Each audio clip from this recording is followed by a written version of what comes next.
Everyone good to go with sound? All right. Looking over here on the right. All right. Morning, everybody. Last day of the year. Great to be here with Minister Mark Ryan, Minister for Police, who I work with very closely on road safety matters.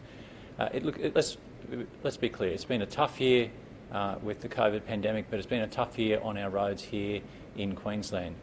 275 deaths, and we've seen more than 3,500 hospitalisations, and with an increase of 56 fatalities this year compared to last year. That's 275 families who've been absolutely devastated to lose someone this Christmas festive season, and clearly there's concern there from us. Last year we saw the lowest level of fatalities in Queensland in 50 years, and this year is the worst year since 2012. So what we're seeing is different outcomes in different parts of the state. While Brisbane has improved, and Ipswich and Darling Downs, on the Gold Coast we've seen nearly double the number of fatalities last year, the worst result in 4 years. In some of our regional areas we're equally. Mackay's had one of the worst results there in more than 4 years. Wide Bay Burnett up 63%, the number of fatalities this year compared to last year. So we're seeing, and in Townsville as well, we've seen an increase of 6 deaths there with the worst result in 4 years. So from a government point of view, what we need to do obviously is continue our road safety reforms to ensure that our roads are safer. We're seeing huge investments in improving our roads across Queensland, a $1.1 billion specific road safety package, and we're seeing a 50% more expenditure on road and rail infrastructure compared to the previous government. So we're certainly investing in better infrastructure for people, but we need people to drive safely, because the tragic reality is that 80% of crashes involving fatalities involve dangerous driving and bad choices by people who paid a terrible, terrible price. So what you'll see from this government in the next 12 months is a toughening up of road safety in Queensland. What we'd like to see is Queenslanders taking driving safely as seriously as they have in terms of keeping safe with COVID. Queensland's been world-beating in terms of our response to COVID, but we need people in the car to equally be as committed to driving safely every single time. To give you an idea, this year, 35% of fatalities have involved people not wearing a seatbelt. It's just a simple thing you should be doing every time you drive. You shouldn't be starting their car until every person, including yourself as the driver, has got their seatbelt on. It's such a simple thing, and it's what you need the most when you have a crash, is to be safe in the car. So what we'll see this year is a range of reforms from the Palaszczuk Labor government. We'll be seeing the camera trials that you can see some of the very poor driving choices made behind me here today. You'll see the outcomes of the trials in terms of cameras on targeting distraction and also seatbelt use rolling out this year. So if you're one of those people who don't wear a seatbelt, one of these people that still uses their mobile phone illegally while they drive, you will be caught.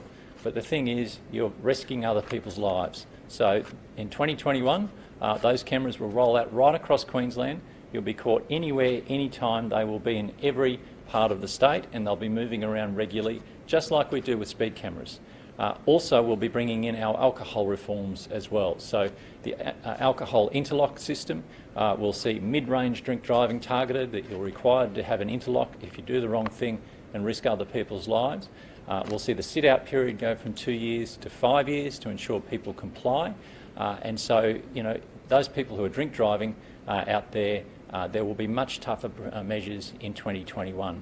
So look, my appeal to people is, with a wet week coming up and a wet summer coming up, it's more important than ever that people drive safely.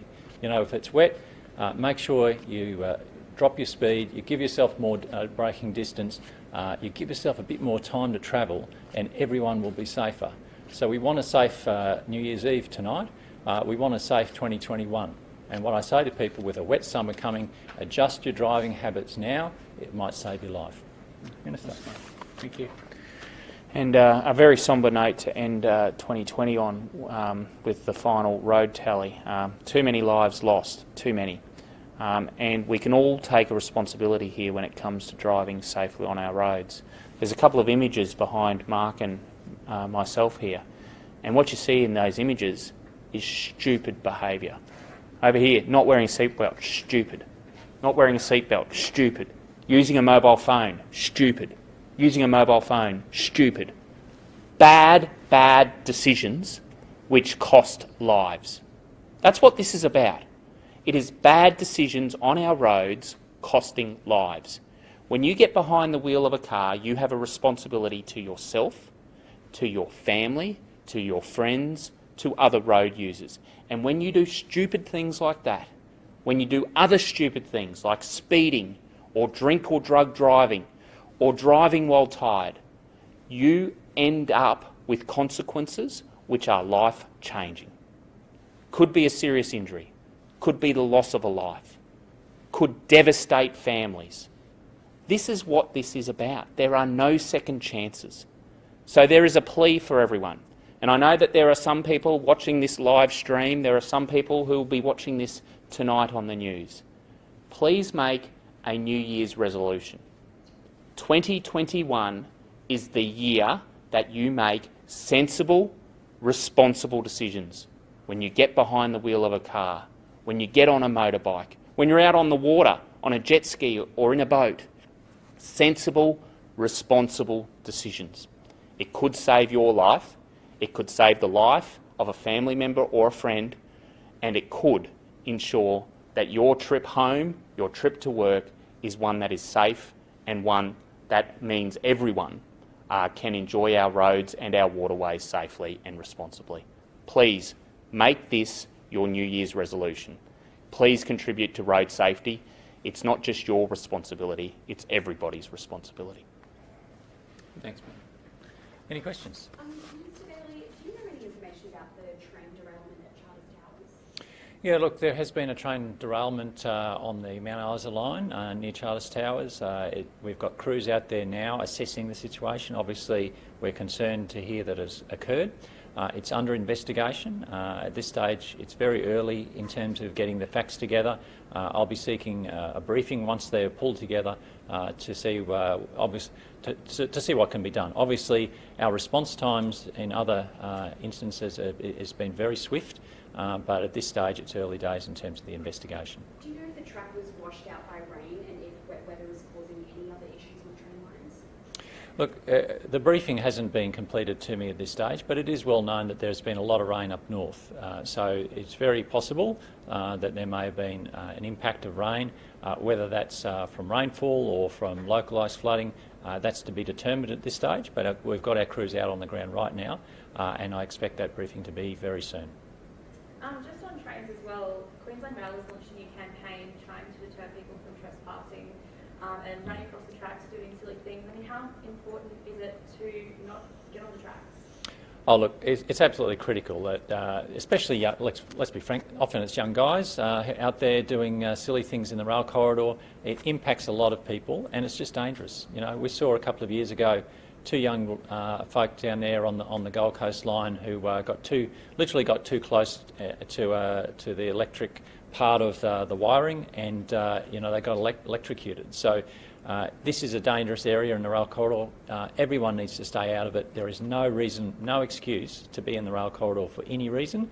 It's unsafe for you, not just from the trains, but from the electricity. And also, it's whenever we see someone there, we have to hold up the services for everybody. So really silly behaviour, and it's got to stop. Minister, just on COVID, Melbourne's now had new cases. What does that mean for our borders? Yeah, look, it is concerning this morning to hear that there's been a couple of cases in Melbourne again. Our Chief Health Officer is monitoring the situation very closely, and we will be, we'll be continuing to take our health advice here in Queensland. It's early days there, so we'll see what eventuates and whether these are the only cases. But I think Queensland's approach to stopping the virus has been world leading. One of the key reasons we've done that is because we've taken health advice from day one, and we'll keep doing that to keep Queenslanders safe. Will it be declared a hotspot? Look, it's very early days, so let's see what the Chief Health Officer's assessments show. But of course, we're watching that and the situation in New South Wales closely. Queensland has never been slow to act when it comes to the threat of this virus. And that's our approach. That will continue to be our approach, and we're monitoring both those states closely. All good? Thanks, everybody. Fantastic. Thanks, everyone. Cheers. Yeah, thanks, Mark.